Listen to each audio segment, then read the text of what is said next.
جب تک جیوں میں آقا کوئی غم نہ پاس آئے، کوئی غم نہ پاس آئے۔ اور جب ان کے پاس کوئی بات اطمینان یا ڈر کی آتی ہے اس کا چرچا کر بیٹھتے ہیں، اور اگر اس میں رسول اور اپنے ذی اختیار لوگوں کی طرف رجوع لاتے تو ضرور ان سے اس کی حقیقت جان لیتے، یہ جو بعد میں کاوش کرتے ہیں۔ اور اگر تم پر اللہ کا فضل اور اس کی رحمت نہ ہوتی تو ضرور تم شیطان کے پیچھے لگ جاتے، مگر تھوڑے۔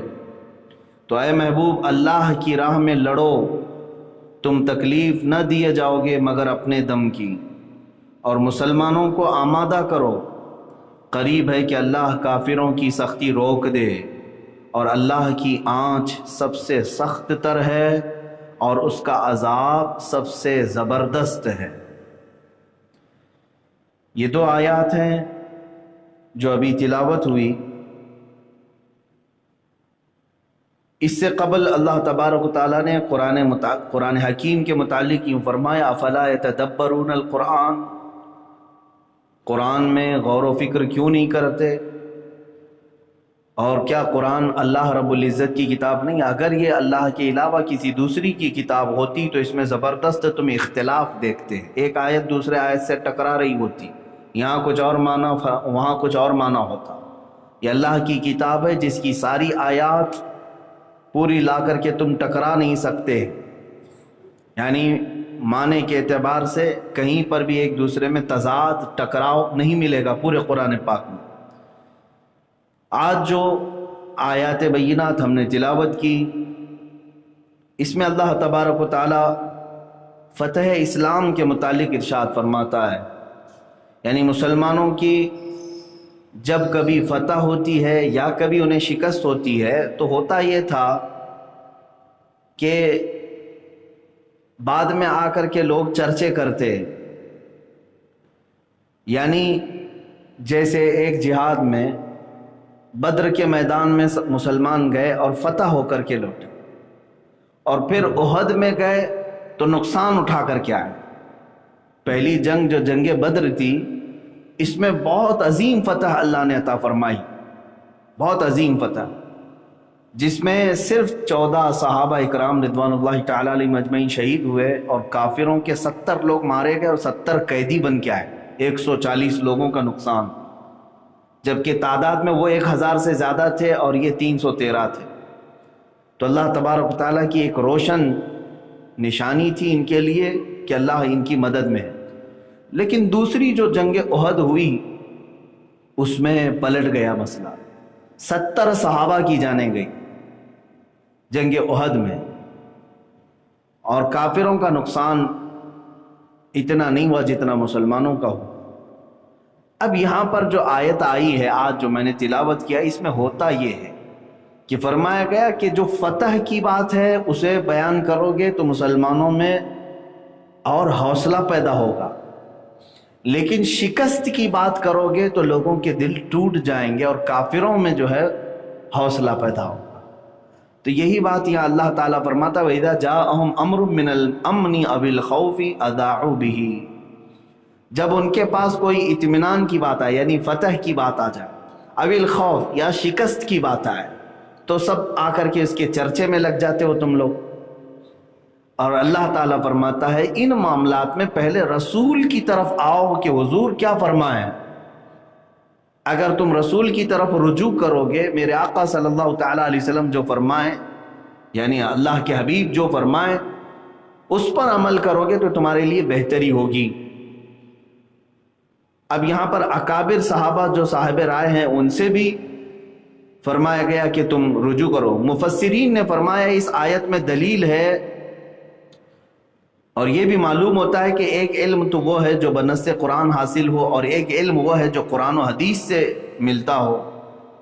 یعنی یہاں پر استنباط کا ایک لفظ آیا ہے قرآن پاک میں، یستنبطونہ، یعنی اللہ تبارک و تعالیٰ نے بعض لوگوں کو ایسا علم عطا کیا ہے کہ وہ حالات کو دیکھ کر کے تمہیں اس کی طرف گائیڈ کریں گے، ان کی طرف رجوع کرو. رسول کی طرف آنے کا حکم دیا گیا اور اہل علم کی طرف. دو باتیں اس آیت میں آئی ہیں. وَلَوْ رَدُّوهُ إِلَى الرَّسُولِ وَإِلَى أُولِي الْأَمْرِ، رسول کی طرف آ جائیں تو اس کا مطلب ہوا کہ حدیث رسول. ابھی اگر حضور صلی اللہ تعالیٰ علیہ وسلم بظاہر آپ کے سامنے نہیں ہے تو اگر میں آپ کو کہوں حضور کے پاس چلے جاؤ تو کہاں جانا ہوگا آپ کو؟ حضور کی احادیث کی طرف. مثال کے طور پر آپ ایک نکاح کا مسئلہ لے کر کے آئے، میں نے کہا جاؤ حضور کے پاس، تو اس کا مطلب ہے آپ کو احادیث میں دیکھنا ہوگا میرا مسئلہ ہے کہ نہیں، حضور نے کیا فرمایا. اب دوسرے نمبر پر اسی آیت میں اللہ تعالیٰ فرماتا ہے وَإِلَىٰ أُولِي الْأَمْرِ مِنْهُمْ، اور تم میں جو اولو الامر ہیں ان کی طرف رجوع کرو. یہ اولو الامر کون ہے؟ حضور صلی اللہ تعالیٰ علیہ وسلم کے بعد جن کی طرف رجوع کرنے کا اللہ نے حکم فرمایا. اس کی مختلف توجیحات بیان کی گئیں.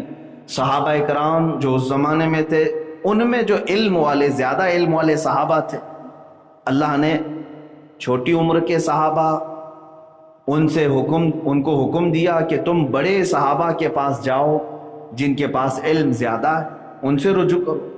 صحابہ کا زمانہ ختم ہونے کے بعد تابعین کا زمانہ آیا، پھر ان کے بعد مجتہدین کا زمانہ آیا، امام اعظم ابو حنیفہ، امام شافعی، امام مالک، امام احمد بن حنبل اور بھی دیگر. تو عوام الناس کو حکم یہ دیا گیا کہ تم میں جو بڑے عالم دین ہیں ان کی طرف رجوع کرو، اپنے مسائل کے لیے ان کی طرف جاؤ. یہ قرآن کا حکم ہے اور یہی رسم آج تک ہمارے درمیان چلی ہے کہ جب بھی کوئی مسئلہ ہمیں درپیش ہوتا ہے تو ہم دارالافتاء جاتے ہیں اور مفتی اسلام سے فتویٰ پوچھتے ہیں. یہ لوگوں کا، ہمارا کمیونٹی کا بنایا ہوا مسئلہ نہیں ہے، یہ قرآن کا مسئلہ ہے. قرآن نے مسلمانوں کو یہ حکم دیا کہ تم اہل علم سے رجوع کرو. اب میرے عزیزو، ایک بڑی بات میں آپ کو بتا دوں، جیسے حنفی، شافعی، مالکی، حنبلی جو ہوتے ہیں، یہ کیا ہے، کیوں ہوتے ہیں؟ یہ چار امام مشہور ہیں پوری دنیا میں. انہوں نے حدیثوں کو آسان کر کے امت کو پیش کیا. قرآن کی آیتوں سے ڈائریکٹ مسئلہ نکالنا مشکل تھا، انہوں نے مسائل نکالے اور پوری ایک کتاب بنا کر کے دی. کیا یہ تمہارے لیے جن جن معاملات میں ضرورت ہو، نماز کے، روزے کے، زکوٰۃ کے، حج کے، زراعت کے، تجارت کے، معاملات کے، طلاق کے، خلا کے، نکاح کے، رضاعت کے، مصاہرت کے، ہر ایک کے مسائل قرآن سے اور حدیث سے انہوں نے نکالے. کون؟ یہ اماموں نے، امام اعظم ابو حنیفہ، امام شافعی. گویا کہ آسان کر کے امت کو دیا. اب امت کا یہ حق بنتا ہے کہ انہی اماموں کے ان نکالے ہوئے مسائل میں سے کسی ایک کو فالو کریں. اب میں ڈائریکٹ قرآن اٹھا کر کے آپ کے پاس دوں گا تو ترجمہ تفسیر تو دور کی بات ہے، دیکھ کر کے پڑھنا صحیح نہیں آتا تو اپنی زندگی کے مسائل اس سے کیسے نکالے گا؟ کیسے نکالے گا؟ تو آپ کو فالو کرنا پڑے گا کسی ایسے کو جو قرآن سمجھ چکا ہو یا حدیث رسول سمجھ چکا ہو اور اس سے اس نے مسئلہ نکال لیا ہو، آپ اسے فالو کریں. اسی کا نام تقلید ہے. غیر مقلد ہمیں یہ طعنہ مارتے ہیں کہ یہ سنی لوگ رسول کو چھوڑ کر، صحابہ کو چھوڑ کر یہ اماموں کی تقلید پہ لگ جاتے ہیں. میرے عزیزو، آلریڈی وہ خود بھی تقلید کر رہے ہوتے ہیں لیکن انہیں معلوم نہیں. وہ خود بھی تقلید کر رہے ہیں لیکن بلیم صرف ہمارے اوپر ہوتا ہے. مجھے ایک بھی غیر مقلد ایسا لا کر کے دکھاؤ جو تقلید نہیں کرتا، وہ منع کرتا ہے. جیسے اہل حدیث حضرات ہیں، وہ کہتے ہیں ہم اماموں کی تقلید نہیں کرتے. ان میں سے ایک بھی بندے کو میرے پاس لا کر کے بٹھاؤ اور میں پوچھتا ہوں کہ آپ تک یہ دین کے جو بھی مسائل ہیں آپ نے کہاں سے حاصل کیے، کون سی کتاب سے؟ کسی نہ کسی کتاب سے انہوں نے تفسیر کو سمجھا. قرآن کی تفسیر، کسی بھی تفسیر کو پڑھ کے ہی انہوں نے سمجھا. تو ظاہر سی بات ہے پھر آپ اس مفسر کی تقلید کر رہے ہو جس نے قرآن کی تفسیر کی. آپ حدیث رسول پڑھ کر کے مجھے بتا رہے ہو کہ اس حدیث میں ایسا کہا گیا ہے. میں ان سے پوچھوں گا یہ کس محدث کی کتاب آپ نے پڑھی؟ کہیں گے امام بخاری نے لکھا. تو امام بخاری کی تو تقلید کر رہے ہو آپ. آلریڈی آپ خود تقلید کر رہے ہیں، کسی نہ کسی کو فالو کر رہے ہیں، کرنا ہی پڑے گا آپ کو، اس کے علاوہ کوئی چارہ ہی نہیں۔ حضور صلی اللہ تعالی علیہ وسلم سے جنہوں نے دین اخذ کیا، انہوں نے ہمیں پہنچانے کے لیے یہ ذریعے بنائے، تفسیر، حدیث، یہ تمام چیزیں۔ اگر ان اماموں کو چھوڑ دو گے تو ڈائریکٹ کیسے حضور صلی اللہ علیہ وسلم سے آج حاصل کر سکو؟ میرے عزیزو، یہ بات طویل ہو جائے گی۔ یہاں پر میں جو بات بتانا چاہ رہا تھا وہ یہ ہے کہ عوام کس کو فالو کرے۔ آپ حنفی، شافعی، مالکی، حنبلی، 4 فقہ مشہور ہیں پوری۔ ایک بات یاد رکھیں، 4 عقیدے نہیں ہیں، یہ 4 عقیدے نہیں ہیں، یہ چاروں اماموں کا خدا ایک ہی ہے، رسول وہی ہے، دین وہی ہے۔ سکولز آف تھاٹ، سوچنے کا انداز چاروں کا الگ الگ ہے۔ ایک ایگزامپل میں بتا دوں، قرآن میں ایک ہی آیت آئی ہے، وَامْسَحُوا بِرُؤُوسِكُمْ، وضو کے متعلق یہ ایک آیت ہے، وضو کرنے کے متعلق جو آیت آئی ہے اس میں کا ایک ورڈ میں پڑھ رہا ہوں خالی۔ ویسے تو اللہ تعالیٰ نے فرمایا فَاغْسِلُوا وُجُوهَكُمْ وَأَيْدِيَكُمْ إِلَى الْمَرَافِقِ وَامْسَحُوا بِرُؤُوسِكُمْ وَأَرْجُلَكُمْ إِلَى الْكَعْبَيْنِ۔ 4 فرض ہیں وضو میں نا، اپنا چہرہ دھو، اپنے دونوں ہاتھوں کو کہنیوں سمیت دھو، سر کا مسح کرو اور دونوں پیروں کو دھو۔ قرآن کی آیت ہے یہ، 4 فرض اس میں بتائیں۔ تو تیسرے نمبر پر جو لفظ آیا ہے حدیث قرآن کا، وَامْسَحُوا بِرُؤُوسِكُمْ، اپنے سروں کا مسح کرو، اپنے سروں کا مسح کرو۔ قرآن نے یہ نہیں بتایا کہ کتنے سر کا مسح کریں، آدھے سر کا کہ پاؤ سر کا کہ پورے سر کا، سر کا مسح کرو۔ اب آپ کو جب حکم دے دیا جائے، مثال کے طور پر میں اپنے کسی اسٹوڈنٹ کو کہوں پانی لے آؤ، تو وہ پانی لے کر کے آئے گا۔ جیسے 4 شاگرد تھے، 4 اسٹوڈنٹ تھے، میں نے 4 سے کہا پانی لے آؤ، اس میں سے ایک اسٹوڈنٹ جو ہمارا تھا، ایک شاگرد، وہ گلاس میں لے آیا، دوسرا لوٹے میں لے آیا، تیسرا بالٹی میں لے کے آیا، چوتھا برتن میں لے کے آیا۔ کیا انہوں نے نافرمانی کی؟ میری نافرمانی تو نہیں کی۔ وہ چاروں آئیں گے اور کہیں گے آپ نے صرف کہا تھا پانی لاؤ، یہ نہیں بتایا کہ کس میں لاؤ۔ پانی لانے میں سارے لوگوں نے ہمارے بات کو پورا کیا، گلاس والا بھی، لوٹے والا بھی، بالٹی والا بھی، برتن والا بھی، لائے تو ہیں پانی، حکم پر عمل کر لیا۔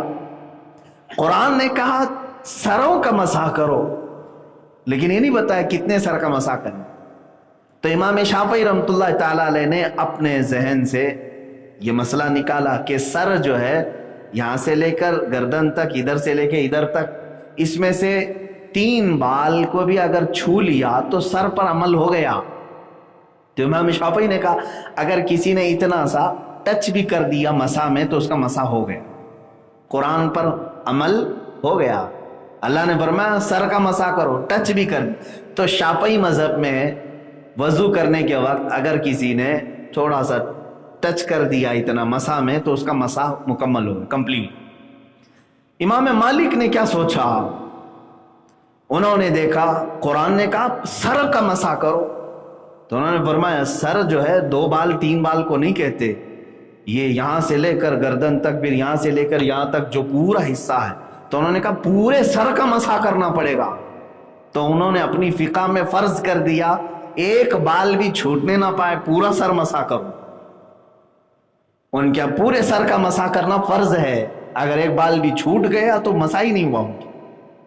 امام شافعی نے الگ سوچا، امام مالک نے الگ سوچا، امام اعظم ابو حنیفہ رحمۃ اللہ تعالی علیہ، ان کے دونوں کے درمیان میں ظاہر سی بات ہے، سوچنے کا مطلب یہ نہیں ہے کہ بیٹھے بیٹھے کچھ بھی اٹکل پچھو مار دیں، ان کے پاس دلیل ہونی چاہیے، کیوں سوچا آپ نے اس طرح سے۔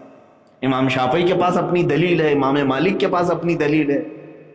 امام اعظم ابو حنیفہ رحمۃ اللہ تعالی علیہ نے کہا کہ ہم یہ دیکھتے ہیں کہ حضور کیسے کرتے تھے، رسول پاک صلی اللہ علیہ وسلم، کیونکہ قرآن کو وہ زیادہ سمجھ سکتے ہیں۔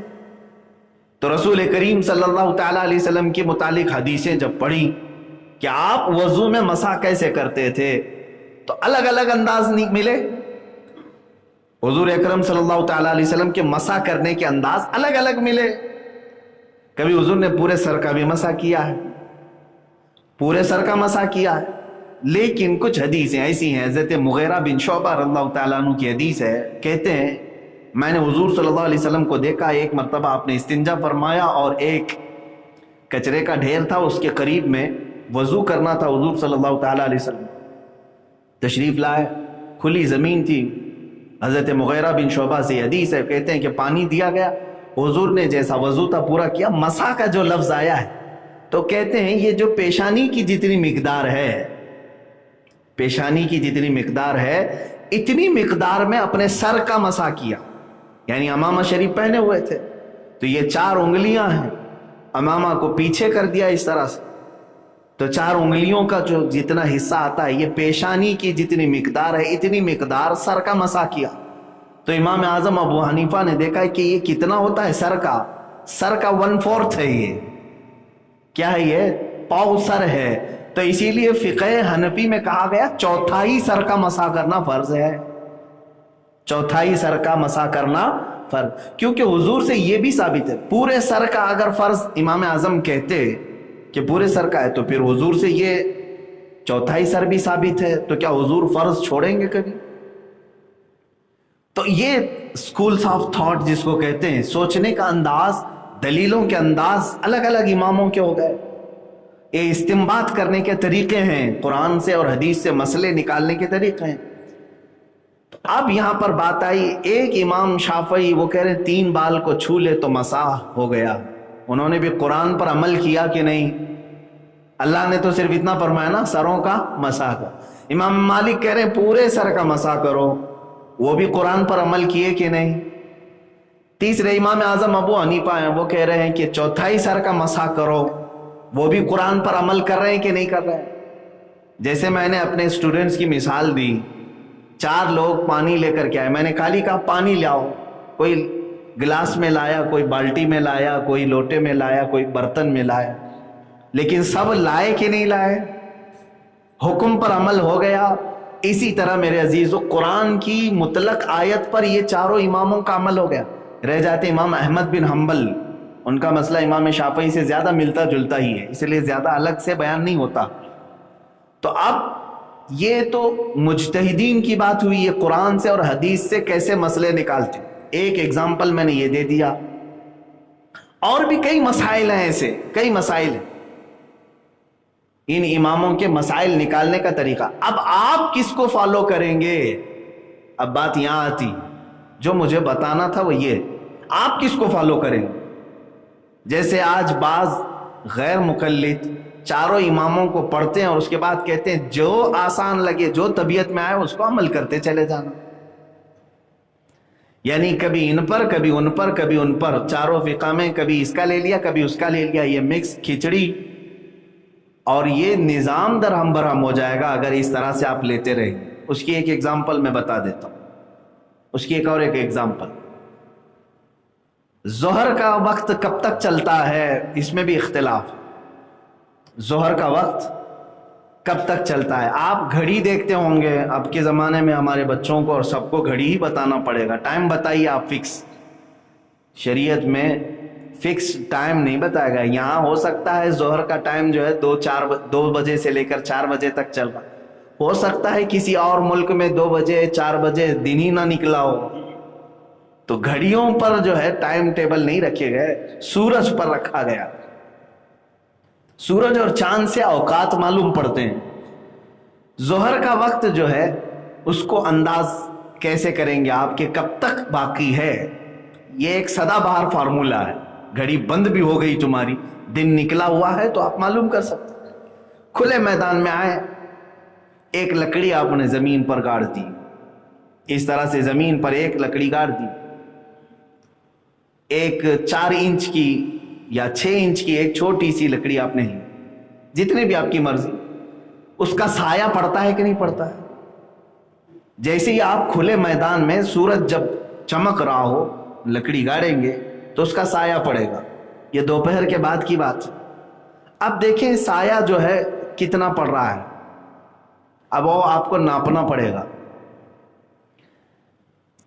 میں نہیں ہوں, لکڑی لگائی, اس کے بعد سایہ یہاں تک آیا، کبھی یہاں تک آیا، کبھی یہاں. دیکھتے ہوں گے نا آپ، دوپہر کے وقت چھوٹا سایہ رہتا ہے اور کبھی بڑھتے بڑھتے لمبا بھی ہو جاتا ہے.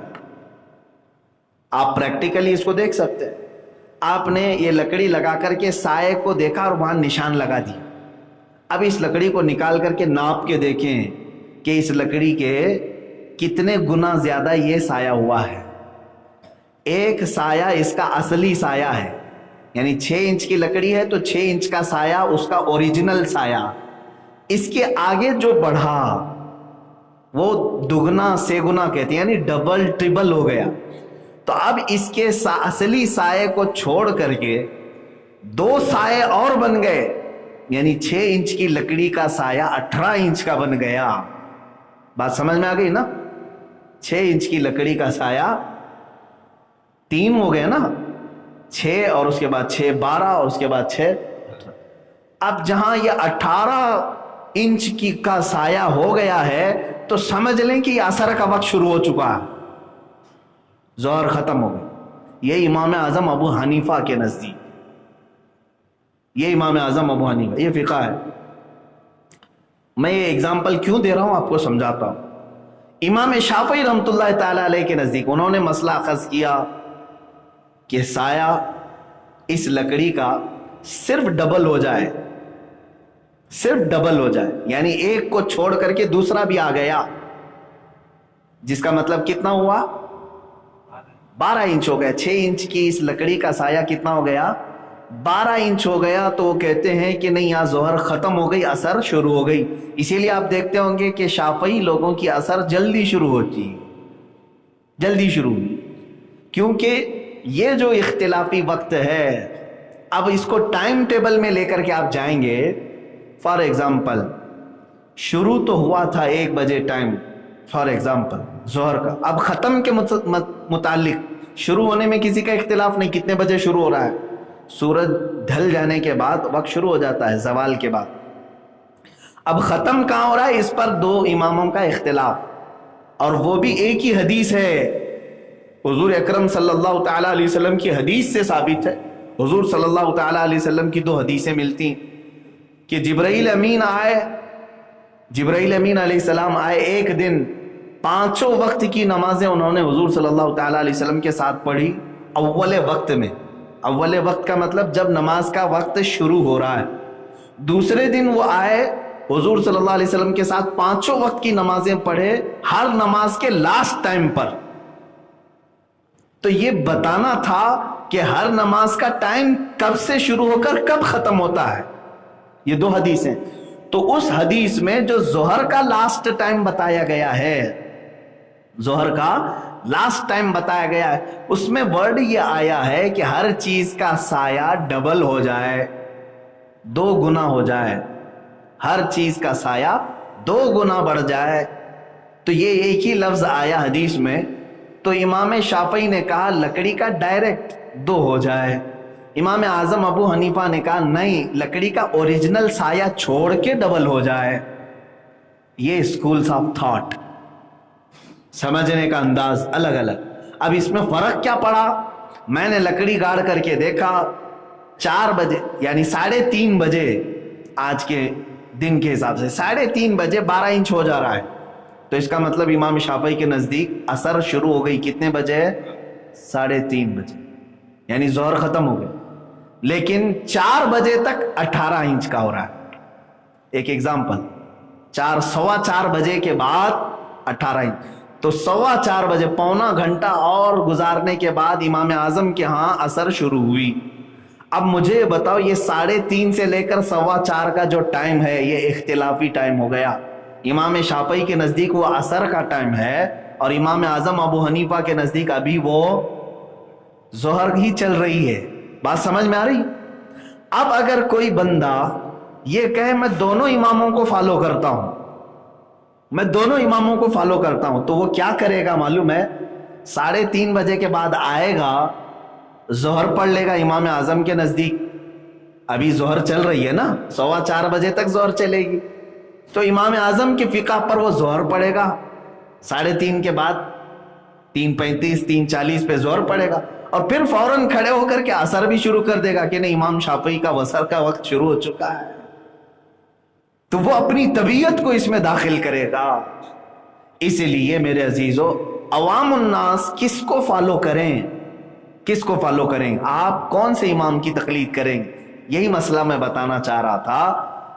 علماء اور محدثین اور فقہاء نے فرمایا ہر جگہ کے عوام کے لیے مسئلہ یہ ہے کہ جس فقہ کے علماء ان کے علاقے میں زیادہ ہیں اسی فقہ کو فالو کرے۔ بات سمجھ میں آ رہی ہے؟ آپ کے علاقے میں اگر امام اعظم ابو حنیفہ کی تقلید کرنے والے علماء زیادہ ہوں تو عوام بھی وہی فقہ کو فالو کرے، اس لیے کہ تم ڈائریکٹ مسائل نہیں سمجھ سکو گے۔ اگر کہیں پیچیدگی آئے گی تو پوچھو گے کس سے؟ امام اعظم سے؟ امام اعظم ابو حنیفہ سے پوچھو گے جا کر؟ نہیں، بلکہ تمہارے دور زمانے میں موجود جو علماء ہیں انہی سے سوال کرو گے۔ آپ اتر پردیش میں رہنے والا کوئی، یو پی میں رہنے والے اکثر علماء، جتنے بھی علماء ہیں وہاں سب حنفی ہیں، سب حنفی ہیں، فقہ حنفی کو ماننے والے۔ وہاں کوئی اٹھا اور کہا کہ نہیں میں آج سے شافعی بن جاتا ہوں، امام شافعی کو فالو کروں، تو اس کی اتنی کیپیسٹی نہیں کہ نماز کے مسائل، روزے کے مسائل، حج کے مسائل وہ امام شافعی کے کہاں سے ڈھونڈ کر کے لائے گا؟ پھر علماء کے پاس اسے جانا پڑے گا۔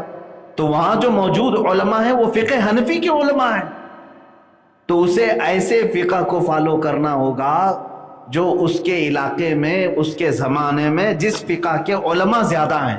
اب کیرلا میں جائیں، کیرلا میں تقریباً سب شافعی ہیں، کوکن کے علاقے میں اکثر شافعی۔ اب وہاں پر کوئی یہ کہے کہ نہیں میں مالکی بن کر کے رہوں گا، تو مسائل کس سے پوچھے گا جا کر کے؟ علماء سب شافعی ہیں۔ تو اس کا مطلب یہ ہوا کہ عوام الناس ڈائریکٹ یہ چاروں اماموں کو فالو نہیں کرتے، بلکہ اپنے زمانے کے علماء کو فالو کرتے ہیں۔ یہی قرآن کہہ رہا ہے کہ جب تمہارے درمیان کوئی اختلافی مسئلہ آئے تو اہل علم سے رجوع کرو جو تمہارے زمانے میں موجود ہے۔ یہ قرآن کا حکم ہے۔ اب آگے چلے، آیت میں اللہ تعالیٰ کیا فرما رہا ہے؟ وَلَوْلَا فَضْلُ اللَّهِ عَلَيْكُمْ وَرَحْمَتُهُ لَاتَّبَعْتُمُ الشَّيْطَانَ إِلَّا قَلِيلًا۔ اگر اللہ کا فضل اور اس کی رحمت تمہارے ساتھ نہ ہو تو شیطان تو تمہیں کسی بھی جگہ لے کر چلا جائے، تم شیطان کے پیچھے لگ جاؤ گے، مگر تھوڑے لوگ۔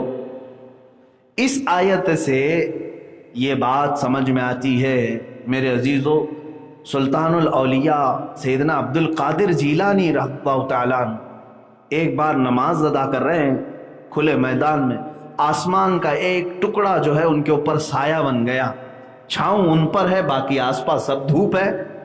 آپ نے نماز ادا کی۔ کسی اور کے ساتھ ایسا ہو تو وہ سب اپنی اتنی بڑائی ظاہر کر دے کہ میرے ساتھ تو آج بڑی کرامت ہو گئی ہے۔ آسمان کا ٹکڑا صرف سایہ ہی نہیں بنا بلکہ اس سے آواز بھی آنے لگی۔ کیا آواز آنے لگی کہ اے عبد القادر، میں تیرا خدا ہوں، میں نے تیری عبادت کو پسند کیا، میں نے آج سے تجھ پر جتنے حرام تھے سب حلال کر دیا، جو کچھ بھی تیرے لیے حرام تھے ساری چیزیں میں نے حلال کر دیا، تیرے لیے شراب حلال ہو گئی، عورتیں سب حلال ہو گئی۔ یہ اس ابر کے ٹکڑے سے آواز آئی۔ حضرت سیدنا عبد القادر جیلانی رضی اللہ تعالیٰ فوراً نماز کے بعد کہتے ہیں کہ یہ آواز میرے رب ذوالجلال کی طرف سے ہرگز نہیں ہو سکتی۔ جو چیز میرے مصطفیٰ کریم صلی اللہ تعالیٰ علیہ وسلم کے لیے حرام ہو گئی ہو، عبد القادر کے لیے وہ کیسے حلال ہو سکتی؟ اور قیامت تک کے لیے کوئی حلال نہیں کر سکے گا۔ یہ جواب حضرت سیدنا عبد القادر جیلانی کا۔ جھوٹے 2 نمبر پیر اپنے لیے بہت ساری چیزیں حلال کر لیتے ہیں، اور وہ کہتے ہیں ہمارا معاملہ الگ ہے۔ تمہارا معاملہ کیسے الگ ہو سکتا ہے؟ نمازیں معاف کر کے بیٹھے ہوئے ہیں بہت سارے لوگ۔ پیر صاحب نماز کیوں نہیں پڑھتے؟ کہا نہیں ہم تو کعبے میں پڑھتے ہیں، آپ کو نظر نہیں آتے۔ تو کھانا یوں کیوں کھاتے ہو؟ کھانا یہاں کیوں کھاتے ہو؟ سوتے یہاں کیوں؟ یہ ان کے ایسے پیروں کے لیے جو نماز کعبے میں پڑھنے کی بات کرتے ہیں، مدینے میں پڑھنے کی بات کرتے ہیں، 2 دن کھانا دینا بند کر دو ان کو۔ کہو حضرت آپ جب نماز کے لیے مکہ جائیں وہیں سے کھجور کھا کے آ جائیں، زمزم پی کر کے آ جائیں، کھانا وہیں کھا کر کے آ جائیں۔ میرے عزیزوں، مجھے ایک بھی ایسی روایت بتا دو کہ ہمارے اتنے بڑے اکابر اولیاء کاملین میں کسی نے نماز قضا کی ہو۔ سرکار غریب نواز رضی اللہ تعالیٰ عنہ، حضرت سیدنا عبد القادر جیلانی رضی اللہ تعالیٰ، کبھی ان کی ایک نماز قضا کیا ہے انہوں نے جان بوجھ کر؟ یا اپنے کسی مرید سے کہا ہے کہ تم نماز نہ پڑھو، میں تجھے بخشوا دوں گا، معاف کرا دوں گا؟ مجھے ایک روایت ایسی بتا دو۔ جب وہ پیران پیر ہو کر، بڑے ولی ہو کر، کبھی انہوں نے ایسا اعلان نہیں کیا، تو پھر یہ حرام حلال سب استعمال کرنے والے 2 نمبر کے جعلی پیر کیسے کہہ سکتے ہیں کہ تو نماز نہ بھی پڑھے تو میں تجھے معاف کرا دوں گا، میں ہوں نا تیرے پیچھے؟ بہت سارے مرید اسی بات میں ہیں، پیر صاحب بخشوا دیں گے۔ کہاں بخشوائیں گے؟ وہ خود جہنم میں جا رہے ہیں اپنے بدعمالیوں کی وجہ سے۔ عزیزان گرامی، حضرت سیدنا عبد القادر جیلانی رضی اللہ تعالیٰ عنہ جب یہ آواز سنتے ہیں تو جواب کیا دیتے ہیں؟ یہ میرے خدا کی ہو ہی نہیں سکتی، میرے رب کی طرف سے نہیں ہو سکتی یہ چیز، یہ تو ابلیس ہے، شیطان ہی ہے جو مجھے بہکانے کی کوشش کر رہا ہے۔ تو وہ بادل کا سایہ جو تھا وہ دھواں بن کے چلا گیا۔ شیطان اتنا بھی کر سکتا ہے، اندازہ کرو، وہ آسمان پر ابر بن کر کے تمہارے اوپر چھاؤں لا سکتا ہے۔ اس کا مطلب یہی ہوا نا، وہ ہوا ہو گیا، دھواں ہو کر کے ختم ہو گیا، اور پھر ابلیس لعین سامنے آیا، کیا پہچان لیا تو نے عبد القادر؟ تو بہت بڑا عالم ہے، بہت بڑا عالم ہے تو، اور تیرے علم نے تجھے آج بچا لیا، اگر تو عالم دین نہیں ہوتا تو میں تجھے گمراہ کر دیتا۔ اب سنو، سرکار عبد القادر جیلانی رضی اللہ تعالیٰ عنہ کہا کہ اے ابلیس لعین، تو دوبارہ مجھے گمراہ کرنا چاہ رہا، میرے علم نے نہیں بچایا، اللہ کے فضل نے بچایا۔ وہی رب تعالیٰ فرماتا وَلَوْلَا فَضْلُ اللَّهِ عَلَيْكُمْ وَرَحْمَتُهُ لَاتَّبَعْتُمُ الشَّيْطَانَ، اگر اللہ کا فضل اور اس کی رحمت تمہارے ساتھ نہ ہو تو تم تو شیطان کے پیچھے لگ جاؤ گے۔ یہ اللہ کا فضل ہے جو ہمیں بچایا ہوا ہے۔ اسی لیے میں نے اعوذ باللہ من الشیطان الرجیم کی تفسیر میں یہ عرض کیا تھا شروع میں، مفسر شہیر حضرت حکیم الامت احمد یار خان نعیمی رحمۃ اللہ تعالی علیہ نے بھی اس کو بیان فرمایا کہ ہم قرآن پڑھنے کے وقت اعوذ باللہ کیوں پڑھتے ہیں؟ تعوذ، جس کا مطلب ہوتا ہے نا، میں پناہ مانگتا ہوں، اے اللہ تیری پناہ مانگتا ہوں، کس سے؟ شیطان مردود سے۔ ہم ہمیشہ پناہ مانگیں۔ اور آپ تو یہ سوچتے ہوں گے کہ صرف قرآن پڑھنے کے وقت تعوذ پڑھنا چاہیے، بلکہ ہمارے بزرگوں نے بہت ساری زندگی میں عملیات بھی بتائے ہیں کہ تعوذ پڑھو آپ۔ جب آپ کو گناہوں کی خواہش ہونے لگ جائے اور اپنے آپ کو کنٹرول میں نہیں لا پا رہے ہو تو اعوذ باللہ کی کثرت شروع کر دو۔ اعوذ باللہ من الشیطان الرجیم، اعوذ باللہ من الشیطان الرجیم، زیادہ سے زیادہ پڑھنے لگ جاؤ۔ اعلیٰ حضرت فاضل بریلوی رحمۃ اللہ تعالیٰ علیہ خود فرماتے ہیں کہ میں سب سے زیادہ تعوذ پڑھتا ہوں۔ غصے سے بھی بچو گے، بہت ساری ایسی خرافات جو تمہاری نیکیوں کو تباہ کرتی ہیں ان سے بھی بچو گے، کیونکہ یہ سب شیطان کے حملے ہیں۔ اور جو تعوذ پڑھا، اعوذ باللہ پڑھا، اس کے ساتھ ہوگا کیا؟ مثال کے طور پر میں آپ کو بتاؤں کہ آپ اللہ سے ڈائریکٹ پناہ مانگ رہے ہیں، اللہ کی بارگاہ میں ڈائریکٹ پناہ مانگ رہے ہیں کہ اللہ تو خود بچا لے مجھے، تو خود بچا لے۔ اس کو انہوں نے ایک مثال سے، مفسر شہیر نے ایک مثال سے یوں بیان کی، کبھی آپ نے اپنے کسی ساتھی کے بڑے گھر یا وزٹ کیا، کبھی ملاقات کی، یا چلیں کسی ایسے کے گھر جانا تھا جس کے گھر کے چوکھٹ کے باہر کتا بیٹھا رہتا ہے، پالا ہوا ہو یا پھر ایسی ہی روٹی ڈالنے پر بھی پل گیا ہوا ہو۔ آپ دیکھے ہوں گے، آپ اپنے قریبی عزیز کے گھر جا رہے ہیں اور گھر کے قریب پہنچے ہیں، دروازے کے پاس کتا بیٹھا ہوا ہے، بھونک رہا ہے، آنے نہیں دیتا۔ آپ نے بچنے کی بہت کوشش کی، کبھی ادھر سے کبھی ادھر سے، لیکن کتا بڑا ڈینجر ہے، وہ وہاں بھونکنے لگ جاتا ہے۔ پھر آپ کیا کریں گے؟ لکڑی بھی اٹھائے، پتھر بھی اٹھائے، لیکن وہ طاقتور تھا، کسی اور جگہ سے حملہ کر دیتا۔ تو آپ نے آواز لگائی اپنے دوست کو ہی کہا کہ بھائی باہر آ جاؤ ذرا، تم اپنے کتے کو سنبھالو، مجھے اندر آنے نہیں دے رہا۔ تو یہ ایک دنیا کی مثال ہے تقریب فہم کے لیے۔ وہ آیا، کتا اسے جانتا ہے، کتے سے اس نے تم کو الگ کر دیا اور دروازہ کھلا، اندر چلے گئے۔ تو یہ تو ایک دنیاوی ایک تقریب فہم کے لیے بتایا گیا، بلا تشبیہ بلا تمثیل۔ اللہ کی بارگاہ میں ہم نہ کوئی مثال دے سکتے نہ کوئی تشبیہ۔ مفسر شہیر احمد یار خان نعیمی رحمۃ اللہ علیہ فرماتے ہیں شیطان یہ ایک ایسا کتا ہے جو چھوڑا گیا ہے، مردود ہے، اللہ سے اس نے چیلنج کیا اور اس کے راستے پر آنے والوں کے لیے بہکانے کے لیے اس کے راستے پر بیٹھنے کا وعدہ کیا ہے۔ لَأَقْعُدَنَّ لَهُمْ صِرَاطَكَ الْمُسْتَقِيمَ، میں تیرے سیدھے راستے پر بیٹھ جاؤں گا، اور جو اس راستے سے گزرے گا، کبھی اس کے سامنے سے، کبھی پیچھے سے، کبھی دائیں سے، کبھی بائیں سے، میں آ کر اسے بہکاؤں گا۔ یہ 8ویں پارے میں آیت ہے، شیطان نے اللہ سے یوں کہا ہے۔ تو آپ ظاہر سی بات ہے اس کے دربار تک پہنچنے میں یہی کتا حاوی ہو جاتا ہے، حائل ہو جاتا ہے، درمیان میں آتا ہے۔ کیا کریں ہم اس سے، کیسے بچیں؟ تو اسی لیے حکم ہوا میرے آقا صلی اللہ تعالیٰ علیہ وسلم کا کہ تم اپنے طریقے سے جتنی بھی کوششیں کرو گے اس سے بچنے کی، یہ کسی نہ کسی راستے سے پھر آ جائے گا، تو ڈائریکٹ اس کے مالک سے کہو جو اس نے اس کو بھی پیدا کی۔ اعوذ باللہ، میں اللہ کی پناہ مانگتا ہوں، اے اللہ میں تیرے بارگاہ میں التجا کرتا ہوں کہ اس ابلیس سے لعین کے شرارتوں سے تو مجھے بچا لے، اور اللہ جس کی حفاظت پہ آ جائے پھر شیطان کا داؤ اس پر نہیں چل سکے گا۔ یہی قرآن میں بھی اللہ فرما رہا ہے وَلَوْلَا فَضْلُ اللَّهِ عَلَيْكُمْ وَرَحْمَتُهُ لَاتَّبَعْتُمُ الشَّيْطَانَ، اگر اللہ کا فضل اور اس کی رحمت تمہارے ساتھ نہ ہوتی تو تم تو شیطان کے پیچھے لگ جاتے۔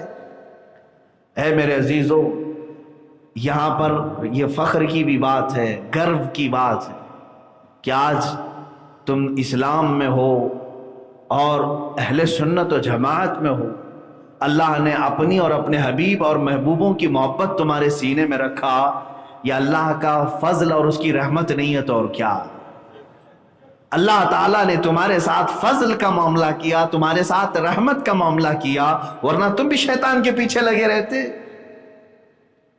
جو لوگ شیطان کے پیچھے اس کے راستوں پر آج ہیں، اس کا مطلب ہے وہ فضل خدا سے محروم ہیں، رحمت الہی سے محروم ہیں، انہیں اللہ کا فضل اور اس کی رحمت نہیں ملی، جو شیطان کے پیچھے لگ گئے۔ اور جو وہاں سے چھٹکارا حاصل کر کے اس کے دربار میں پہنچ گئے، اس کا مطلب ہے کہ اللہ کا فضل انہیں مل گیا، اللہ کی رحمت تمہیں مل گئی۔ آپ یہ سوچتے ہوں گے نا، بار بار تو یہ ہم نے تقریروں میں سنا ہے، اللہ کا فضل، اللہ کی رحمت، ہوتی کیا ہے؟ اس کو فیل کیسے کریں گے؟ میرے عزیزوں، یہاں مسجد میں بیٹھ کر فیل کرو، محسوس کرو، یہ جو تم اب تک بیٹھے ہوئے ہو یہ اللہ کا فضل ہی ہے جو تمہیں بٹھایا، اس کی رحمت ہی ہے۔ قرآن کہہ رہا ہے اگر تمہارے ساتھ وہ فضل اور رحمت کا معاملہ نہ کرے تو تم شیطان کے پیچھے لگ جاؤ، وہ تمہیں یوں بھگا لے جائے گا۔ اچھا، حدیث میں یہ ملتا ہے ان الشیطان لیجری مجری الدم، شیطان کیسے آتا ہے معلوم ہے؟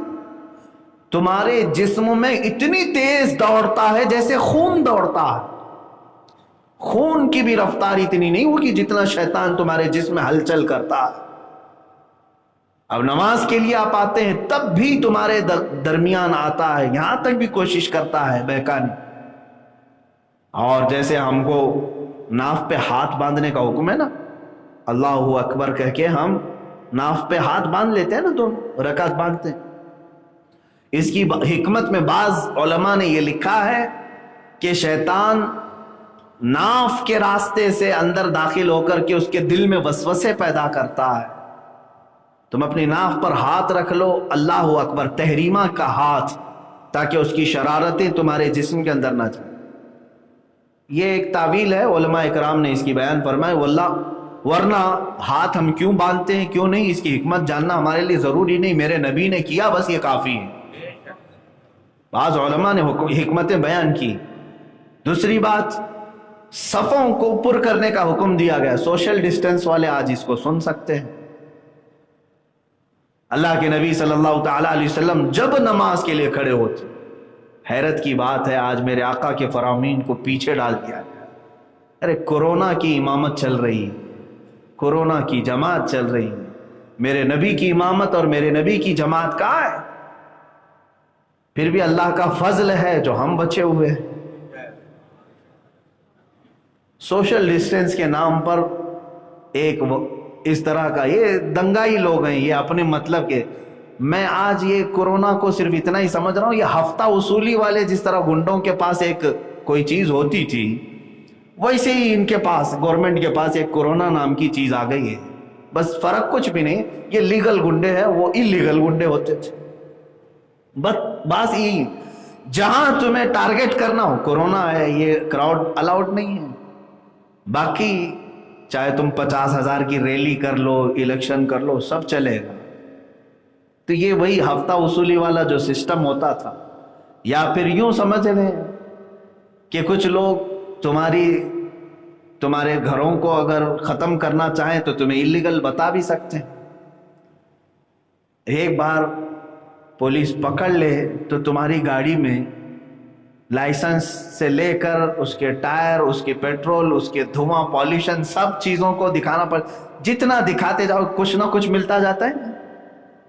تو جسے ٹارگٹ کرنا ہے 150 کے لیے، اس کے پاس کوئی نہ کوئی چیز مل جاتی۔ اسی طرح سے کورونا کو آج یوز کیا جا رہا ہے۔ خیر، سوشل ڈسٹینس کی بات آئی، میں یہاں کیوں کہہ رہا تھا، وہ بات یہ ہے کہ اللہ کے نبی صلی اللہ تعالیٰ علیہ وسلم جب امامت کے لیے کھڑے ہوتے تو آپ پیچھے مڑ کر کے صفوں کو دیکھتے اور ارشاد فرماتے، استووا صفوفکم، سووا صفوفکم۔ بہت سارے اماموں نے یہ کہنا بھی چھوڑ دیا، یہ سنت ہے، رسول پاک صلی اللہ تعالیٰ علیہ وسلم کی سنت ہے۔ شروع میں بعض لوگوں نے مجھ سے یہ سوال کیا تھا کہ آپ نماز پڑھانے سے پہلے کیا بولتے ہیں، اور ہم نے کبھی یہ اس طرح سے نہیں دیکھا، آپ کیوں الگ سے کوئی نئی نماز پڑھا رہے؟ نہیں میرے عزیز، کچھ بھولی ہوئی سنتوں کو زندہ کرنا چاہ رہے ہیں۔ رسول کریم صلی اللہ تعالیٰ علیہ وسلم کی عظیم سنت مبارکہ تھی، صفوں کو درست کرتے، جب تک صفیں درست نہیں ہوتی نماز قائم نہیں کرتے۔ الگ الگ الفاظ ہیں حدیث پاک میں، تراسو، حضور فرماتے کندھے سے کندھا ملا لو، وسد الخلل، فرماتے کہ خلل بیچ میں جو گیپ ہے اس کو پورا کر دو، تھوڑا سا بھی گیپ مت رکھو۔ نبی فرما رہے ہیں سد الخلل، عربی کا لفظ ہے، آپ دیکھ لیں کہیں پر بھی ڈکشنری میں، جس کا مطلب ہوتا ہے چھوٹے سے بھی گیپ کو پورا کرو۔ اور تم اس نبی کے فرمان کو پلٹ کر کہہ رہے ہو سوشل ڈسٹینس، دور ہو جاؤ، ٹچ نہ کرو ایک دوسرے کو۔ تو شریعت کس کی ہے؟ اللہ کے رسول صلی اللہ تعالیٰ علیہ وسلم، میرے آقا صلی اللہ تعالیٰ علیہ وسلم کیا وہ حکیم نہیں تھے؟ حضور اکرم صلی اللہ تعالیٰ علیہ وسلم کو یہ بات نہیں معلوم تھی کہ کسی دوسرے کے کندھے کو ٹچ کرنے سے بیماری آ سکتی ہے معاذ اللہ؟ کیا تم ان سے بھی بڑے حکیم ہو رسول پاک صلی اللہ علیہ وسلم سے؟ میرے عزیز، جس کو کرنا ہے وہ کرے، جس کو کرنا ہے وہ کرے۔ لیکن جہاں تک میری بات ہے، مجھ سے اگر پوچھو گے، میں اس چیز کا قائل نہیں ہوں۔ میں اگر جماعت میں کھڑا رہوں، مجھ سے اگر کوئی ٹچ نہیں ہونا چاہتا ہے وہ جائے دور، لیکن میں اس کی دعوت ہرگز نہیں دوں گا، اس لیے کہ میرے نبی نے خلل پورا کرنے کا حکم دیا ہے۔ اب سنو، کیوں خلل پورا کرو، یہ گیپ کیوں بھرو، یہ گیپ کو کیوں کمپلیٹ کرو؟ کیوں کہا گیا ہے کہ صفوں کے درمیان کوئی جگہ خالی نہیں ہونی چاہیے؟ رسول کریم صلی اللہ تعالیٰ علیہ وسلم کی دوسری حدیث ہے جس میں فرمایا، اگر تم نے صف کے درمیان فرجہ کہتے ہیں کشادگی رکھی، گیپ رکھا، تو فرمایا گیا کہ اس جگہ شیطان آ جائے گا جو دونوں کے دلوں میں وسوسہ پیدا کرے گا، ادھر بھی اور ادھر بھی، اور دونوں کی نمازوں کو خراب کرے گا۔ میرے عزیزو، یہ اسلام ہی ہے جو تمہیں کندھے سے کندھا لگانے کا بھی حکم دیتا ہے اور دل سے دل ملانے کا بھی حکم دیتا ہے۔ آپ ہرگز یہ نہ سمجھیں کہ میرے بغل میں کھڑے ہونے والا کوئی غریب ہے، مجھ سے ٹچ کیسے ہو رہا ہے؟ نہیں، ہم نے اسلام کو دیکھا ہے کہ جہاں صدیق اکبر کھڑے ہوتے ہیں ان کے بغل میں بلال حبشی بھی کھڑے ہو جاتے ہیں۔ غلام اور امیر المومنین ایک ساتھ صف میں کھڑے ہو گئے ہیں. اسی لیے مشہور شاعر نے یہ کہا تھا، آ گیا عین لڑائی میں گر وقت نماز، قبلہ روحوں کے زمین بوس ہوئی قوم حجاز. ایک ہی صف میں کھڑے ہو گئے محمود و ایاز، نہ کوئی بندہ رہا نہ کوئی بندہ نواز. آج وہ تاریخ الٹ دی گئی ہے، یہاں بندہ الگ ہو گیا ہے، بندہ نواز الگ. بندہ نواز تو کوئی ہوگا بھی نہیں آج، لیکن بس یہ ہے کہ بعض لوگوں کو ایسا لگتا ہے کہ یہاں سے کورونا آ جائے گا. اپنے آپ کو سیکیور کرنے کے لیے کیا کیا حربے وہ اپنا رہے ہیں. اچھا، میرے پاس کچھ لوگوں کی ڈیٹیلز ہیں، میں مذاق نہیں کرنا چاہتا، لیکن افسوس ہے مجھے، جو لوگ بہت زیادہ خوفزدہ تھے اس میں، اور سینیٹائزر سے انہوں نے صرف ہاتھ نہیں، میرے خیال سے پورا جسم بھی دھو لیا ہو تقریباً. میں مبالغہ نہیں کرنا چاہتا، لیکن زیادہ سے زیادہ وہ کھانے کے برتنوں کو تک بار بار ہر چیز سے پوچھ کر مسجدوں میں نہیں آئے اور سوشل ڈسٹینس کا بہت خیال رکھا. لیکن میں نے ان کے جنازے بھی پڑھے، آج وہ موجود نہیں. اسی بیماری نے انہیں جکڑ لیا، اسی بیماری میں مر گئے. یہ تمام احتیاط بھی ان کو بچا نہیں سکے، نہیں بچا سکے. جب یہ معلوم ہی ہے کہ موت و حیات اللہ کے دست قدرت میں ہے، تو مومن کو چاہیے کہ احتیاط کرے، احتیاطی تدبیر رکھے، لیکن اتنا بھی زیادہ نہیں کہ تمہیں چھوت چھات والے معاملات آ جائیں. چھوت چھات کے یہ سب معاملات آ جائیں. باپ اپنے بیٹے کو چھونے سے ڈرے، ماں اپنے بیٹے کو اٹھانے سے ڈرے کہ باہر جا کر کیا ہے فلاں نہ ہو جائے. یہ تمام چیزیں آج کی ڈالی ہوئی ہیں. حالانکہ میرے عزیزو، یہ ٹاپک میرا چینج نہ ہو جائے. بہرحال میں یہ کہنا چاہ رہا تھا کہ شیطان تمہیں ہر جگہ حملہ کرنے کی کوشش کرے گا. اگر اللہ کا فضل اور اس کی رحمت تمہارے ساتھ نہ ہو تو تم اس کے پیچھے لگ جاؤ. یہاں تک کہ بستر پر تمہارے شیطان آتا ہے، کھانے کے برتن میں شیطان آتا ہے، استنجا خانے میں شیطان رہتا ہے، تمہارے ہر جگہ پر شیطان آ رہا ہے. اگر اللہ تمہاری حفاظت نہ کرے، فضل اس کا نہ ہو، تو پھر تم شیطان کے پیچھے لگ جاؤ. کھانے میں شامل ہوتا ہے، بستر میں شامل ہوتا ہے. اسی لیے فرمائے گا نا، جب بھی تم بستر بچھاؤ سونے کے لیے، اس کو 3 مرتبہ جھاڑو، اعوذ باللہ من الشیطان الرجیم اور بسم اللہ الرحمن الرحیم پڑھ کر کے بستر پر لیٹو، ورنہ پوری رات شیطان تمہارے ساتھ رہے گا، کھیلے گا، برے برے خیالات لائے گا. نفس امارہ جو شرارتیں کرتا ہے، شیطان بستر پر ہوتا ہے، سینے پر سوار ہوتا ہے، گندے وسوسے ڈالتا ہے.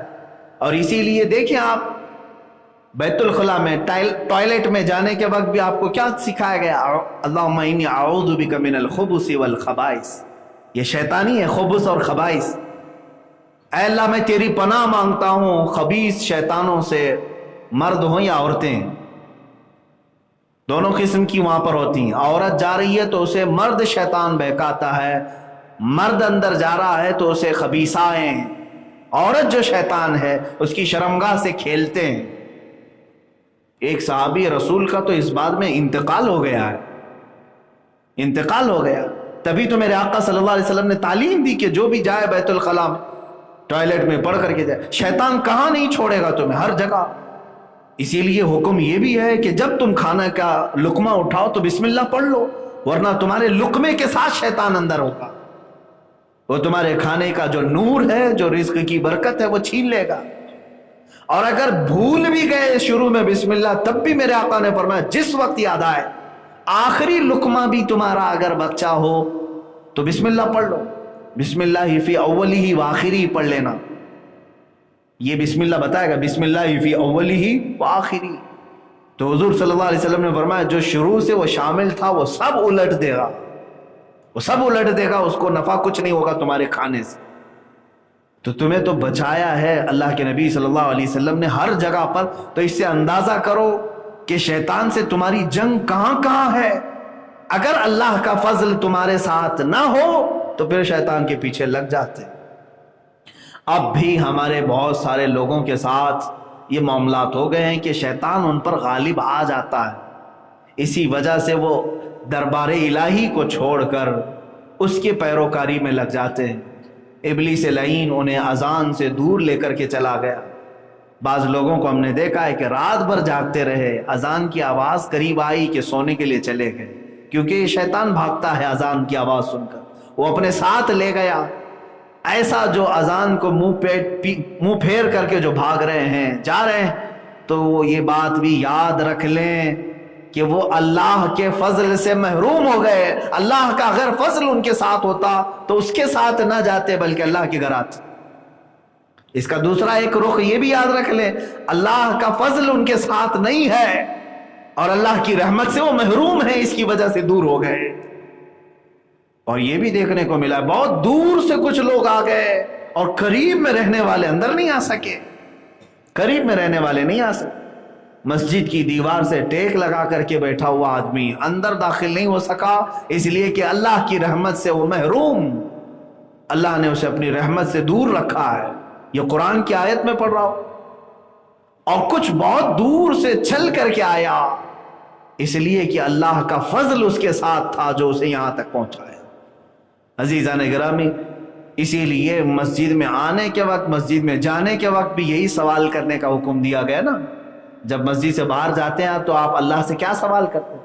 اللہم انی اسألک من فضلک و رحمتک، اے اللہ میں تجھ سے سوال کرتا ہوں تیرے فضل کا اور تیری رحمت کا، کیونکہ اب باہر جانے کے بعد پھر ڈینجرس سچویشن شروع ہوتی کہ شیطان ہر قدم پر میرے ساتھ آئے گا۔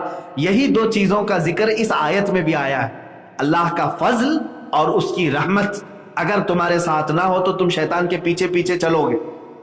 اور ہم کو مسجد سے نکلنے کے وقت دعا بھی کیا سکھائی گئی؟ یہی مانگو کہ اللہ میں تیرا فضل اور تیری رحمت کا سوال کرتا ہوں، باہر بھی جاؤں تو تو اپنا فضل میرے ساتھ رکھ۔ اور جس کی یہ دعا قبول ہو گئی انشاءاللہ العزیز وہ موت تک شیطان کے حربوں سے محفوظ رہے۔ میرے عزیزو، بچوں کو تک شیطان مارتا ہے، یہ بھی حدیث پاک۔ مغرب کا وقت ہو جائے تو بچوں کو اندر لے لو، حدیث رسول ہے۔ اس لیے کہ شیطان اپنی پوری فوج کو لے کر کے نکلتا ہے، اور جو بچے قریب آتے جاتے ہیں ان کو اسے تھپڑ لگاتے ہوئے چلا جاتا ہے، یعنی ہاتھ مارتے ہوئے جاتا ہے۔ اور جس بچے کو وہ ہاتھ مارتا ہے، چاہے وہ سر پہ مارے، جسم پر مارے، اس کو دو اثرات شروع ہوتے ہیں۔ ایک یا تو ضدی پن یا پھر شرارت شروع کر دیتا ہے۔ شرارت وہ بھی آؤٹ آف لیول، بعض بچوں کی شرارت ہو جاتی ہے لیول سے بڑھ کر، چھوٹی موٹی شرارتیں تو سب کی ہوتی، ضدی پن آتا ہے، شرارتیں زیادہ ہو جاتی، یا پھر تھوڑا سا بچہ سمجھدار ہے تو اس کے ذہن میں خرافات آ جاتی ہیں، جو بڑے لوگ نہیں کرتے وہ بچہ کرنے لگ جاتا ہے، غلیظ حرکتیں کرنے لگ جاتا ہے۔ یہ شیطان کا مس ہے، یعنی اس کا تماچا ہے یا اس کا جھاپڑ سمجھ لو، تھپڑ سمجھ لو جو لگ جاتا ہے۔ اسی لیے حکم دیا گیا مغرب سے پہلے بچوں کو اپنے گھروں میں لے لو۔ ہمارے محلوں میں تو مغرب کے بعد بچوں کو باہر نکالتے ہیں۔ انگلینڈ میں آج بھی، انگلینڈ برطانیہ میں آج بھی پولیس ڈپارٹمنٹ کی طرف سے یہ کہا گیا ہے کہ جو نابالغ بچے ہیں وہ مغرب کے بعد باہر نہ دکھائی دیں۔ جرائم پر کنٹرول کرنے کے لیے رات سے پہلے بچوں کو اندر لینے کا آرڈر دیا گیا۔ چند سال پہلے کی ایک خبر میں نے پڑھی تھی۔ میرے عزیزو، بچوں کو یہاں پر بہکاتا ہے، جوانوں کو الگ، بوڑھوں کو بھی الگ، یہاں تک کہ موت کے منہ میں جا رہے ہوتے اس وقت تک بھی بہکاتا ہے۔ اس وقت بھی جب تم موت کے منہ میں جا چکے ہو، قریب ہے کہ روح نکلنے والی ہے، تب بھی وہ سرانے کے پاس کھڑا رہتا ہے اور ہاتھ میں میٹھا پانی، ٹھنڈا پانی لے کر کھڑا رہتا ہے۔ وہ کہتا ہے کہ تیری ساری تکلیف دور ہو جائے گی، سارا تیرا یہ جو نزا کا معاملہ ہے ختم ہو جائے گا، بس ایک بار میری بات سن لے۔ جس خدا کی تو عبادت کرتا تھا وہ جھوٹا ہے اور میں سچا ہوں، معاذ دیکھ تجھے وہ آج تکلیف میں چھوڑ دیا اور تیری طرف وہ دیکھتا بھی نہیں۔ میں تو تیرے پاس پانی لے کر کے آیا ہوں، ٹھنڈی ہوائیں چلاؤں گا۔ جو کمزور ایمان والا ہے وہ پانی کی آس میں اگر اس کو کہہ دے کہ تو ہی سچا ہے، تو جیسی وہ کہے گا وہ شیطان پیالہ پٹک دے گا اور اس کی روح نکل چکی ہوگی، کفر پر موت ہو گئی۔ پوری زندگی عبادت کرتا رہا لیکن موت سے تھوڑی دیر پہلے شیطان نے اس کو کافر بنا دیا۔ پانی کا ایک قطرہ بھی نہیں پلائے گا، وہ جھوٹا پانی ہوتا ہے، پانی ہوتا ہی نہیں، شعبدہ بازی، دکھائی کچھ اور دیتا ہے۔ تو مجھے بتاؤ میرے عزیزوں، ہماری جنگ تو موت کے منہ میں جانے تک شیطان کے ساتھ ہے، اور آپ اتنے ہلکے میں لے کر کے اگر اس کو آسان زندگی گزارنے لگیں تو سمجھ لو کہ پھر خاتمہ کیسا ہو، خاتمہ کیسا ہو۔ اسی لیے ڈرتے رہو اور اللہ کے فضل اور اس کی رحمت کا سوال ضرور کہ اے اللہ میں تیرے فضل اور تیری رحمت کا سوال کرتا ہوں۔ اور اللہ نے جب یہ فرما دیا تو حق بات ہے، اللہ خود فرما رہا ہے وَلَوْلَا فَضْلُ اللَّهِ عَلَيْكُمْ وَرَحْمَتُهُ لَاتَّبَعْتُمُ الشَّيْطَانَ إِلَّا قَلِيلًا، اگر اللہ کا فضل اور اس کی رحمت تم پر نہ ہوتی تو شیطان تمہیں لے جا چکا ہوتا، شیطان کے پیچھے تم لگ چکے ہوتے۔ اے اللہ جس طرح آج تک تو نے ہم پر فضل کیا ہے، دین اسلام پر قائم رکھا ہے، اہل سنت و جماعت پر رکھا ہے، تیرے حبیب کا اور تیرے محبوبوں کا سچا ہمیں معتقد بنایا ہے، ان کی محبت رکھا ہے، قرآن کی عظمت ہمارے سینوں میں بٹھائی ہے، قرآن کا احترام تو نے آج ہمیں دیا ہے، تو یہ سب تیرا فضل ہے مولا۔ اب بقیہ زندگی میں ہم صرف سوال یہ کرتے ہیں کہ جس طرح تو نے حق دین پر ہمیں رکھا ہے، قبر میں جانے تک ہم سب کو حق دین پر قائم۔ جب افواہ پھیل گئی، شیطان نے جنگ احد میں افواہ پھیلائی تھی، رسول اللہ کا قتل ہو گیا، معاذ اللہ، نبی پاک صلی اللہ تعالیٰ علیہ وسلم کا قتل ہو گیا، یہ افواہ پھیلی تو جو صحابہ میدان میں کھڑے تھے ان کے ہاتھوں سے تلوار چھوٹ گئی اور وہ جامد و ساکت کھڑے ہو گئے۔ دوسرے صحابہ آ کر ان کے ہاتھوں میں تلوار تھماتے کہ چلو دشمن سامنے ہے، تو وہ ہلتے نہیں۔ ان سے پوچھا جاتا کیا ہوا؟ صحابہ کہتے ہیں حضور کے بعد جینا کس کو کہا جاتا ہے؟ جب رسول پاک ہے نہیں تو پھر زندگی کس کا نام ہے؟ یہ صحابہ کا ایمان تھا۔ حضور پاک صلی اللہ تعالیٰ علیہ وسلم کے لیے وہ یہ فکر رکھتے تھے، اور وہی آپ کو پتا ہے وہ صحابیہ جن کے 4 رشتہ دار ایک جنگ میں شہید ہوئے، بیٹا بھی، بھائی بھی، باپ بھی، شوہر بھی، ایک خاتون کے 4 رشتہ دار ایک ہی جنگ میں قتل ہو گئے۔ جب لوگ ان کو کہتے کہ تمہارا بیٹا قتل ہوا، تمہارا بھائی قتل ہوا، وہ خاتون ہر بات صبر کرتی جاتی اور یہ پوچھتی کہ بتاؤ آمنہ کے لال سلامت ہیں یا نہیں؟ عورتیں بہت جلدی بے قابو ہوتی ہیں، میتوں پر سب سے زیادہ رونا دھونا عورتوں کا ہوتا ہے۔ ایک عورت اپنے شوہر کی شہادت کی خبر سن رہی ہے، بیٹے کی موت کی خبر، بھائی اور باپ کے موت کی خبر، کیسا کلیجہ تھا ان کا، کیسا ایمان تھا ان کا، اس وقت بھی کہتی ہے آمنہ کے لال سلامت ہے یا نہیں؟ آنے والے نے کہا اللہ کے رسول سلامت ہے، تو کہتی نہیں، ارونی انظر الیہ، دکھاؤ مجھے ایک بار دیکھنا چاہتی ہوں۔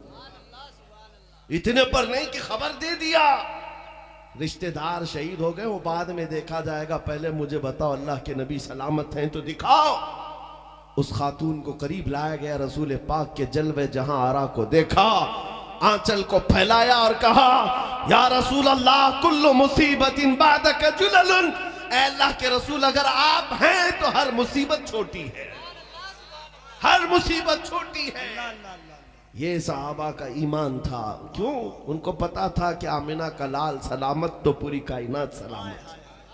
تم اپنی حکومت بچانے کی تو فکر میں رہو، یہاں ہو یہ راہ ہے کہ اس کے لیے پتہ نہیں کتنی زندگیاں تباہ ہو گئی ہیں، لوگ نوکری کرتے کرتے بوڑھے ہو گئے، کبھی اس کی جوتیاں اٹھائی، کبھی اس کی جوتیاں اٹھائی، چند سکوں کے لیے، چند ٹکڑوں کے لیے، اور یہ دنیا داروں کے گھر کے چکر کاٹتے کاٹتے تم بوڑھے ہو گئے۔ ملا کیا تمہیں؟ بوڑھے ہو جانے کے بعد کہا گیا اب جوانوں کی ضرورت ہے، آپ گھر میں بیٹھ جاؤ، تمہیں سائیڈ کر دیا گیا ہے۔ کیا آپ کو پتا نہیں پارٹیوں میں جھنڈے اٹھا کر گھومنے والوں کی زندگیاں زندگی بھر نوکری کرتے رہے، زندگی بھر غلامی کرتے رہ گئے، لیکن ملا کچھ نہیں۔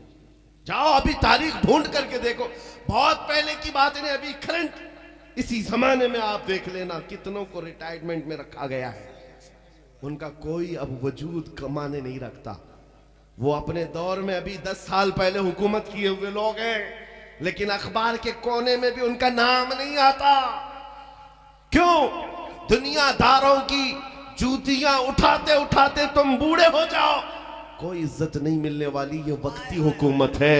اور جو میرے مصطفیٰ کی نوکری کیا ہے، ان کی چاکری کیا ہے، ارے 100 سال بھی گزر جائے آج بھی مجمع میں کہا جاتا ہے عشق محبت، عشق محبت۔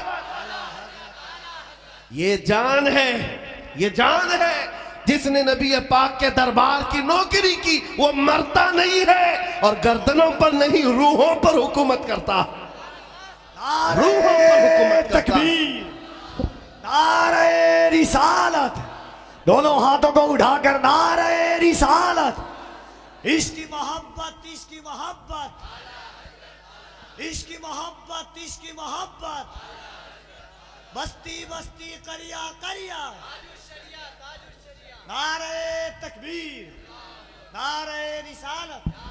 واہ واہ، میرے عزیزو، یہ صرف بات نہیں، لکھ کر کے رکھ لینا۔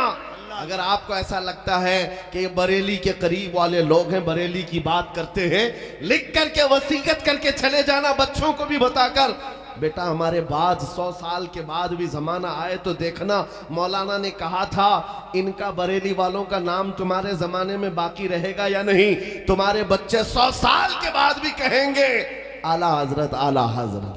کیوں؟ قیامت تک یہ نام باقی رہ جائے گا۔ کیوں؟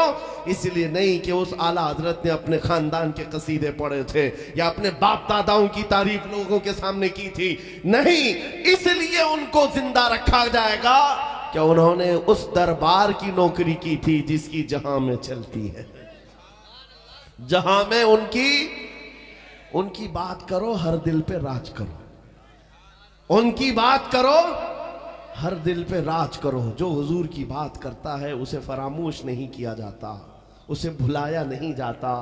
ابو جہل، ابو لہب، عتبہ، شیبہ یہ گستاخ تھے، گستاخیاں کر کے چلے گئے، لیکن آپ کو یاد ہے انہوں نے کیا گستاخی کی تھی؟ جملے کسی کو یاد نہیں۔ اور ہمارے اس ہندوستان میں جو پاکھنڈی کتا بھونکتا تھا حضور کی شان میں، ہو سکتا ہے اپنے زمانے کے نوجوانوں کو یاد ہو، بعد میں آنے والے بچوں سے پوچھو، ان کو وہ بھی یاد نہیں ہوگا کتا کہاں مر گیا، خبر بھی نہیں ہوگی، لیکن آنے والی نسلوں کو یہ بات یاد رہے گی۔ رسول اللہ کے ایک عاشق تھے حسان بن ثابت، جو حضور کو دیکھ کر کہتے تھے وَأَحْسَنُ مِنْكَ لَمْ تَرَ قَطُّ عَيْنِي وَأَجْمَلُ مِنْكَ لَمْ تَلِدِ النِّسَاءُ۔ یا رسول اللہ، آپ سے زیادہ حسین میری آنکھوں نے دیکھا نہیں، آپ سے زیادہ خوبصورت کسی ماں نے جنا نہیں۔ ایک قصیدہ آپ کو پتا ہے جو پڑھا جاتا ہے، مولا یا صلی وسلم، ہے سنیوں کو یاد ہے؟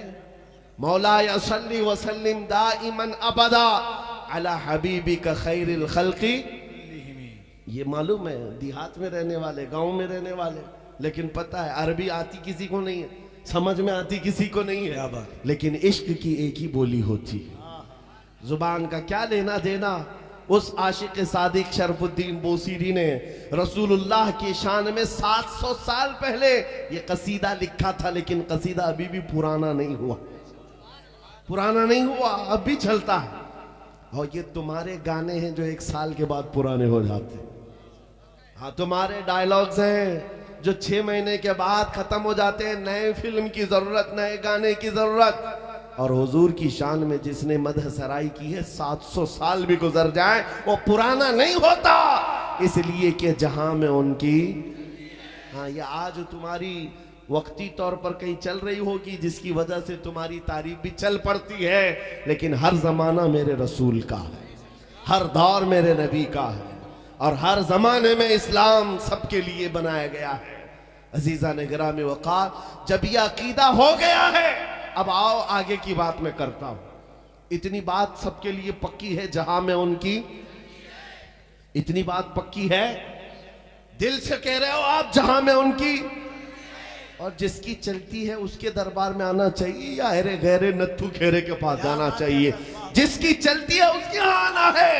اسی کو بریلی کے امام نے کہا تھا، آج لے ان کی پناہ، آج مدد مانگ ان سے، کل نہ مانیں گے قیامت میں اگر مان گیا۔ آنا کہاں ہے آپ کو؟ جہاں میں ان کی چلتی ہے۔ اور یار اتنا ہی نہیں میرے عزیزوں، قبر میں بھی ان کی چلتی ہے۔ ہاں صرف جہاں میں نہیں، قبر میں بھی بہت سارے یہیں اٹکتے ہیں۔ 3 سوالات ہوتے ہیں نا قبر میں، سنا ہے آپ نے؟ منکر نکیر آتے ہیں اور پوچھتے ہیں تمہارا رب کون ہے؟ جواب کیا دو گے؟